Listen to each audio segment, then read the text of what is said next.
I announced it to my staff that I'm running for re-election. I've done like a soft announcement. I think I'm not hiding from the fact, but I'm not having like a big rah-rah rally either. I mean, I've been doing this job for 20 years. I think probably people could tell if I wasn't going to run again, but I'm working just as hard as I always have. So, and the residents are really sweet to me and nice to me. It's funny because I talk to mayors that get burned out, and part of the reason they burn out is because the residents are tough on them. And I've had instances where the Hammond residents were tough on me, but it's been years. I think Hammond residents really appreciate the job I'm doing and the people I have working for me. And so it makes it easier to be mayor when you have a supportive boss. I knew, it's funny, when I was like county chairman, I knew when it was time to retire because I was burned out and I didn't like the job. I've never felt that way with being mayor. Even running for Congress and running for Senate, those are clearly opportunities of a lifetime for any mayor. So obviously when situations like that present themselves, I made the decision to run and I was not successful, but it was never because I don't love being mayor. This is a perfect job for me because I can never picture myself in a 9-to-5, routine job because I'm not wired that way. And this job keeps me busy every day. It's a little stressful at times, definitely, but I'm really built well for stress. I handle stress very well, and this is a job that'll keep you stressed. There's something that always presents itself every day. Or even in the middle of the night, you get a phone call. I hear my phone ding at 3 a.m. I know it's not good news. Nobody's going to call you at 3 a.m. and say, hey, we just got a big project. Yeah. It's always bad news, so you're on 24/7, but I love it, and we've got tremendous challenges in Hammond. And I think it's having somebody that's got experience running the city is a good thing for the city. I personally feel that way, obviously. What were some of the biggest challenges that you faced? Always. It's going to be crime. It's the number one. Most of our crime is imported, but that doesn't mean that we don't get, Indiana crime either. But we do get a lot of imported crime from Illinois. We're right on the border. We're the first city. We're the only city in Indiana that touches Chicago.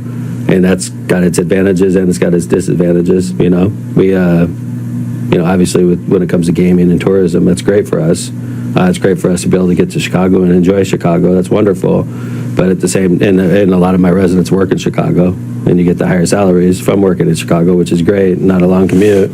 But the negatives that come along with that are, a lot of the bad guys, they're sick of doing business in Illinois, and they come over to Indiana to do it, and we're the first city in. So, our police force is larger than your typical police force per capita, which is more expensive, which presents its own unique challenges, but it's always going to be my top job.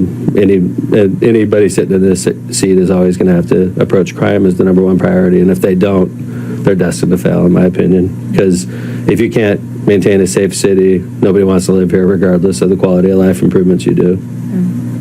My favorite accomplishment overall is college-bound scholarship. I think that's tremendously vital for the city, and I think it keeps a solid middle-class population that are interested in educating their kids, and they don't know necessarily how they're going to pay for it. It makes their home more valuable. And we get ramifications from that too, like the schools are better because these stronger families aren't moving out.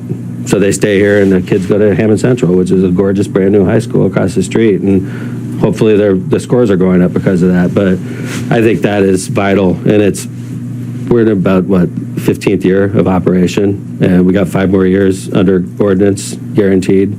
I think that's going to be part of the city of Hammond for a lot longer than I'm sitting here. I hope so anyway. Next term is downtown Hammond term, and actually downtown Hessville. But downtown Hammond's a shambles right now with all the construction and the South Shore coming through. But we're going to put $250 million into downtown Hammond in the next 4 years. But either what we've done already or what we're going to do, and downtown Hammond's going to have more residential than we've ever seen in Hammond's history, and it's getting built right now. Hopefully in the next 4 years. Obviously the South Shore should be running at the end of the next term, and then hopefully we have our downtown station either completed or almost completed. And we can't start the downtown Hammond station until the South Shore rolls, because it wasn't part of the Westlake expansion. So we have everybody's agreement that we're going to put a downtown station in. We have a pad set aside. It's engineered. We literally just have to wait for the ding, ding, ding. As soon as the first train takes off, we start working on our our downtown station. So that'll be right by the federal courthouse. I remember when I first became mayor, I'd send memos to people and stuff like that. Now I just communicate by Sharpie, and I read everything that hits my desk. I communicate by Sharpie. I email, but I'm really proficient at being mayor by now. I've got it down to a T, which I think. And if Hammond residents vote me out, God bless them. I don't think they will. I hope they don't. But I think that Hammond residents are getting a good deal by having me here because I know the city like the back of my hand. I know the issues. I know the people that work for the city. So I think that says a lot. And if somebody's going to run against me, they're going to have to do a lot of homework. Yeah.